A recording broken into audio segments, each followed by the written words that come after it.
The next piece is again a monologue, as I said, also won the third place at IACS for comic interpretation. And this person that will come up here is one of the most, the funniest person I ever met, Lois Dragomir. She's naturally talented, and I think she's a medication for many of our sadnesses here in school. Whenever I'm sad, I'm going to go and see Lois and see what she has to say.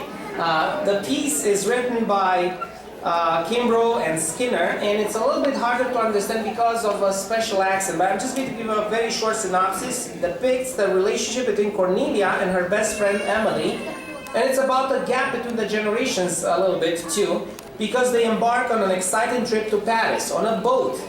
However, Cornelia's parents, and that's where the problem comes, Mr. and Mrs. Skinner are extremely anxious and yet skeptical about letting the girls travel all by themselves. And she will be all four of these people in just one person, so I invite Lois Dragomir. Having from Miss Skinner and Miss Kimbrough, this way. Oh, God, there it is. You don't have to look long patterns there, we found it. Now, Stupid, show Miss Skinner exactly where everything is. Cornelia! That's all you understand. This is the bar. Cornelia! Julia! That's the bar. I want to go bounce here.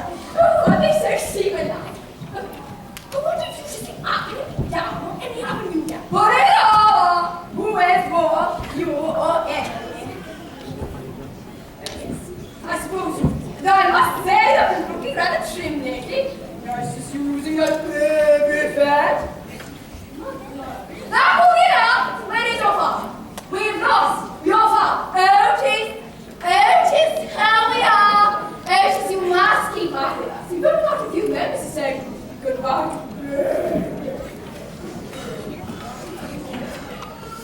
Keep up with you! One more flight of stairs, and I've had a heart attack. But it's only absurd to think. You said you wanted to see the cat before you left home. You was below deck. What she neglected to mention was that he's so far down, it's actually resting on the keel. Now, just come sit down. We've only got a few minutes to say goodbye to baby. No, Otis, do you think we should let you do it? I don't see the sense in it. Here we are, you and I, going to Paris. And Cornelia and Emily, going to Paris. On two different boats! What for? There's room on our boat. It's not a canoe. But Father, that's the whole point of this trip. Emily and I are growing up, maturing. You might even say we're becoming emancipated. Yes, you might. I wouldn't, but you might. Father, it's my money. I saved it up. Well, if they take money on my boat, they're taking mine. But Father, don't you see? This may not be very stylish, but it's all our own. Right, Scott, you haven't bought the thing, have you? No, perfectly well, which I mean. We'll be independent. Besides, I can always be a leech. Sucking where to, but what does the child have to talk like that? Cornelia! That is so too bad. We not get this out, the top gets out of our house. Oh, dear, I can't bear the thought of leaving before Emily gets here. But you really have got a boat to catch. Yes, I don't feel up to rowing across. Oh, I can hardly wait to see Emily. I missed you so desperately. How long has it been since you've seen her? Not since school closed time. 10 years. Oh, well, I hope you won't find it too much changed. Emily! No, Cornelia! There are a few things I must say to you before we go. Yes, Mother? Whatever you do, do not talk to strange men. And you stand up straight and keep your shoulders back so you look pretty. So strange men will come to us. Oh, and yes, I have a little present for you. You have? Yes, dear, going away. And very sensible, too.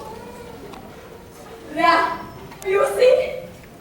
A safety pocket. no valuables in it. I'll show you. But Mother, isn't it sort of a beach? No bigger than your past, dear. But the long strap. What's that for? Why, it's to fasten it on your waist, of course. Mother, it's heavy. I just as soon wear a papoose. Fortunately, you're not being faced with that alternative. Cornelia, don't talk nonsense. Never go to see it. No one's going to see it. How are they going to miss it? They'll be lucky if they're not struck with the thing every time I turn a corner. Cornelia, do you wear it inside your dress like this? It's the only safe way. I've read it in papers of girls being accosted by bandits and brigands. Although conditions have improved since the Spanish Main. I bet Emily's on board here someplace. Emily Kimber, come out, whatever you are. There, now you see? No one's going to see it. No one's going to see it. Oh, look at that bulge. You'll think I'm a slumber. Cornelia is a necessary precaution. I want you to promise me that you're always ready. Oh, no, Mother, please don't make me promise. Otherwise, I won't have a moment's peace on. But Mother, I'll never be able to face Emily. Good heavens, why? Being back, bouncing around in my place. Surely my parents are just plain primitive. I knew she was on board and couldn't find a way. She was just heading into the boiler room. Hello, everybody! Emily. There you are, Emily. We thought you were lost. Hi, Mrs. Skinner. No, I wasn't lost. Just misdirected. You were so handsome when you were giving me the instructions. I guess I didn't pay very attention. And I took a wrong turn. Well, I really don't have another moment to stay. How is your mother, Emily? Oh, she's fine. Oh, which reminds me. She gave me something to give you for your trip. Oh, no, where have I put it? No need to bother, dear. Now, isn't that just like me? I opened it on the tree so I could see what it was, and I wrapped it up against you. Wouldn't notice it now, don't you?